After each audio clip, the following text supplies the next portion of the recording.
नमस्कार मंडळी, आपण आलो गांजीबोरे गावामध्ये. आपण या आजींना 3 महिन्यापूर्वी 6 बॉटल अमृत ज्यूस दिले. तर त्यांना काय आजार होता ते त्यांनी त्यांच्या तोंडून सांगतील आणि किती रिझल्ट आला ते त्यांच्या तोंडून सांगतील. आजी, तुमचं नाव सांगा. सरस्वती पोपट पांढरे. तुम्हाला काय आजार होता? मला म्हणजे पोटाला गोळे येत होते आणि हे खवाटावर होत नव्हते.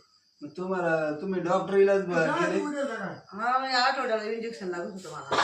तुम्ही डॉक्टर इलाज भरपूर केले. डॉक्टर तुम्हाला आठवड्याला इंजेक्शन आठवड्याला 10-12 दिवसाला इंजेक्शन लागलं. गोळ्या खाली चालतच नव्हतं. तुम्हाला 3 महिन्यापूर्वी 6 बॉटल अमृत ज्यूस दिले. तेव्हापासून तुमचा दवाखाना बंद झाला. हा, गोळी नाही खाली. गोळी नाही, तुमचं इंजेक्शन नाही. तुम्हाला किती टक्के फरक पडतो?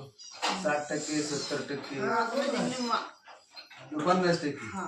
50 पेक्षा जास्त वाटतो, पण 50% झालं. अजिबात 10-12 दिवसात इंजेक्शन म्हणजे लागायचंच म्हणजे लागायचं. गोळी नाही तेव्हापासून. या औषधाने तुम्हाला गोळी तुमची पूर्ण बंद झाली. म्हणजे अमृत ज्यूस कसं आहे?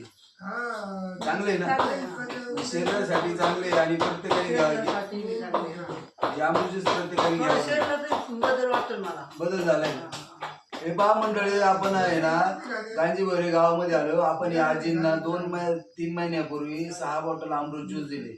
तर त्यांना पायाला गोळे येत होते आणि त्यांच्या गोळ्या चालू होत्या. तर त्यांच्या गोळ्या पूर्ण बंद झाले आणि त्यांचे पायाचे गोळे पण पूर्ण जवळजवळ क्लिअर झाले आणि त्यांना 50 ते 60% फरक झाला. आणि